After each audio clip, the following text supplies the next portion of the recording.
growing up in the Congo was like, it was a lot of movement, I have to say. Because not only there was dance, because in the culture, of course, there is dance before you know there's going to be dance.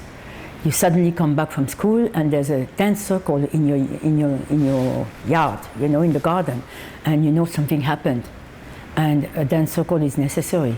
And some people have been invited, you know, Nganga, which are the witch doctors, you know, healers, you know, have been called to fix something. So, and people don't really tell you. It's not something you announce. It's something that's there.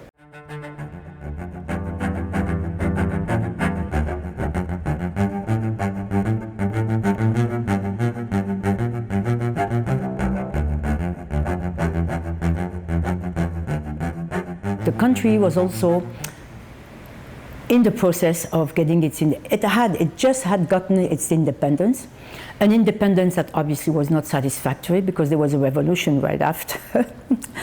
So Africa was on the move, and Congo, Brazzaville certainly was on the move. There were two Congos, one Kinshasa, where the Americans were, Congo-Brazzaville, where the French people were. And so my father was very much involved in the politics. He was a revolutionary, he was involved with other revolutionaries, questioning the state, questioning the destiny, basically, of Africa, and working at changing things. So I grew up in an idea that the world could be changed, that the world could be transformed. And being in the circle of dance showed me what transformation was about. Right there. It was not something that you needed to project in front of you, in your mind. It was something you needed to do.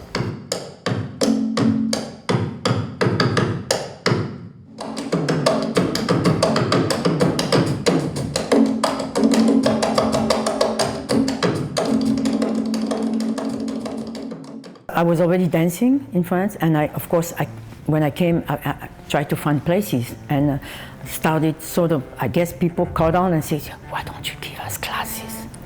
The way you do, we need classes. But I didn't come with that idea. So it's the people who told me, you should give class. So I started giving classes. I remember in the studio in St. Catherine, you know, started giving just classes like that. And little by little, this is how it happened. At the beginning, I would say, I had a lot of people like psychiatrists, psychologists, architects, these kind of people were coming in my classes, but not one. Like, see, what am I doing that attracts those people, you know? And the architects were telling me, your dance is good for us to understand the environment, the space, and the aesthetics of placement. The way what you teach is good. Okay, great. You know, psychiatrists, no wonder, you know, the body, you know, all of that. So I guess already I had a sense that, okay, this is what I'm doing. Obviously, it's being perceived as such. Because it's one thing when you say, I want to do that, but you get ready to the fact that people are not going to understand immediately. But you know this is what you want to do. But when you see people responding, so you say, okay, obviously it is, something is working its way through, you know, and it's worth for me, I mean, I should go on and develop, you know. So this is how it started, really.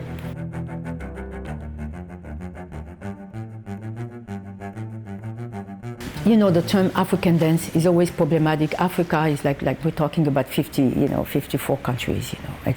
It's a huge continent, many countries, many groups, different ethnic groups. And talking about ethnicity in Africa is not a pejorative, it's not bad, because it describes the rhythms. If you want to understand rhythm, if you do Congo rhythms, it's one thing. Bateke rhythms is another, Mboshi rhythms, you know, so they have different rhythms. And many rhythms in just one group. If you look at Cameroon, more than 240 groups with a lot of rhythms in it, you have no idea the immensity of, I would say, rhythmic languages and the dances that are attached to it, because in Africa, the dance goes with the rhythm. When you say, what dance is that? You can say, what rhythm is that? Rhythm and dance is a notion, it goes together. So African dance is born outside of Africa, from the gaze, you know, the European, the Western gaze. So here you are caught into defining yourself with something that doesn't really define, you know, you're sort of betraying how it's perceived on the continent. So these are the problematics, you know, that we have to navigate through these problems constantly. But early on also, I had decided that rhythms was really my approach.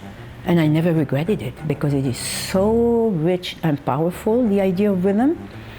It opens up basically what you do to all possibilities and to everyone.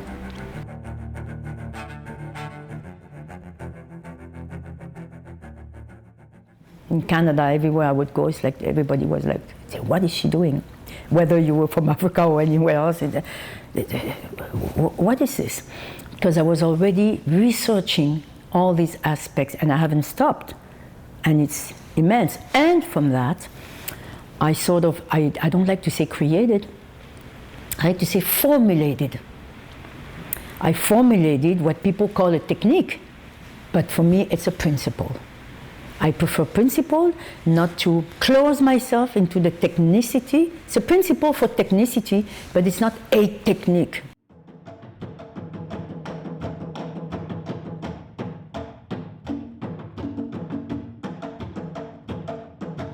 Loketo means hips, pelvis. In Congo, yeah. In both Congos, you know, Loketo. It's here. And you see, as you see, this is the center of the body. Everywhere in the world, a dancer should know that this needs to, you need to know where that is and how to, you know. So that's the Loketo. But I'm using this, which is a true term being used in the language. I'm using it as onomatopoeia, which is what we do in Africa. We use our languages in onomatopoeias in order to call the rhythm. So c'est Loketo. Loketo, Loketo, keto, keto, keto, Loketo, Loketo, Loketo, Loketo, Loketo, Loketo. See, I can vary all of that, call on different sequences out of these three, you know, syllables, you know. Loketo. Lo is the foot, ke the knee, to the hip. And that is it. Once you have achieved the proper posture here, everything else is achieved here.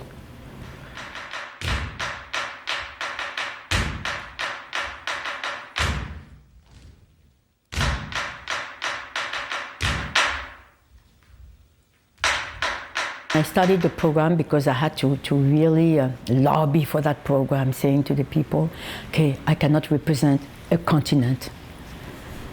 I need, like anybody else, you know, to really be able to train the people properly, have the proper resources, you know, call on some guest people to, you know, I can just all by myself assume something that is so huge. So it took me 20 years, you know, with Heritage Canada to be heard, and you know, and they gave me that the access to a program. So I decided to create what I call an alternative program. So it's not a dance school. I hate the term school because I've taught so much in my life. So I don't want to be a professor. So basically a center for training, you know, and teaching and training dance. But that I accept the people who are already on an artistic path, who are looking for something specific that will help them, you know, that will guide them on that artistic path. That's what I wanted to offer. So the program that is called PFAPDA, Programme d'entraînement et de formation artistique et professionnelle en danse. So artistic training and professional program in dance.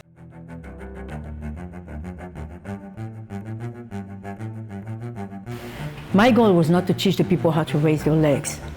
You know, it was really about being able to question dance as a way to, I guess that is really inherited from where I come from Africa.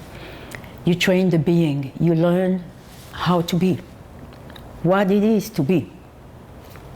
This is what dance teaches you. This is what they do in rituals, initiations. It's about how are you going to be. To receive is to be on the process of return. You are returning at a certain place. You see, all these things, needs like an incredible development, but I teach it to the dancers and they see it concretely in their bodies, what it means. So when I say when you feel uncomfortable, you don't know when you're dancing exactly where you're situated, because you have not returned. You keep moving, because as a dancer, that's what you're being taught. You have to move. But you don't just move like that. Moving is a process. It's movement inside movement. And that's for rhythms. Rhythms are about movement within movements.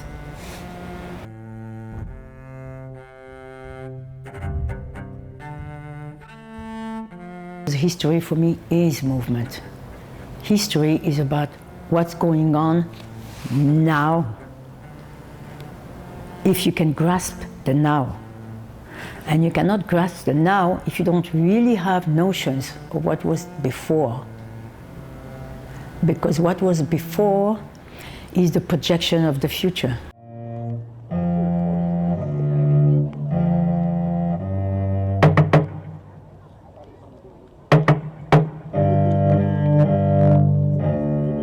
If I have to work with people, they have to have an idea of the paysage of the dance, of what is possible, the possibility of the dance. So I did solo and got to be known quite, you know. I mean, I was one of the solists in Canada, you know, when we remember Peggy Pecker, you know, but who were like really working as solists, you know. And then from there, I developed the group pieces, using the question and answer principle of a lot of structures in musical, you know, African music, you know, where you have call and answer, you know, and so the call is Zab solos, you know, the question is my solo, the answer is the group piece. So I decided that as a choreographer, I was going to articulate basically my work this way, you know, with questions, answer, you know, and usually in the rhythms, when you ask a question, if the drummer answers, your next question is going to be more difficult. Therefore, the answer has to be more difficult. So it increases, the difficulty increases.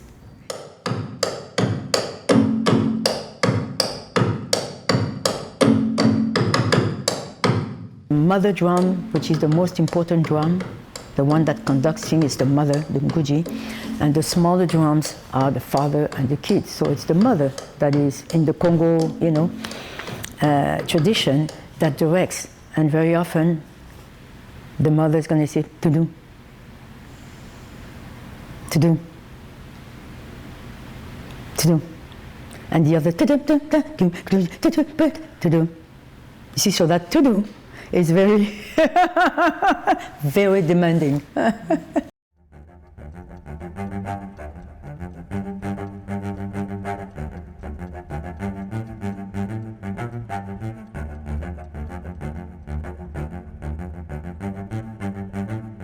had the program now, so I could train people, present them with the possibility of joining the company after they've been trained by me.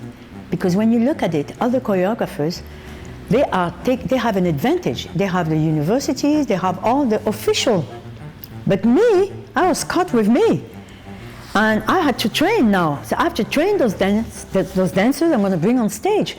And the training they got elsewhere doesn't make, you know, they're not ready to work with me with that kind of training. So I need to add that training, you know, plus adding to the fact that I accept as a principle of my dance company, people of all trainings, wherever they come from. Also, this is the challenge that I gave myself, that I accept people of all trainings, of different generations also, you see, working with the idea of dancing bodies, basically.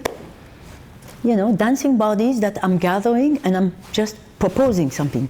So why don't we do this way? So, you know, trying to really be open, but not stupidly open. It's not open, calm everywhere. That's not it. Open is like I have no choice, because this is how I see things. I go from this large opening, but then we start working.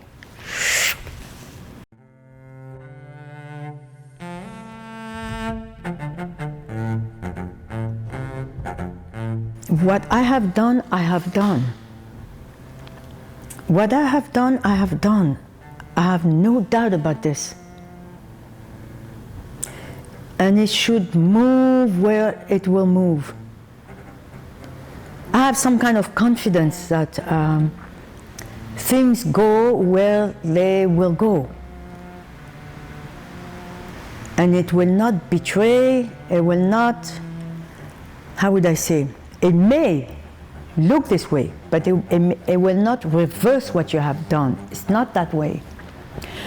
I guess I have learned, maybe I'm in a position now, the age, the time, the experience to see dance collection dance being honored this way.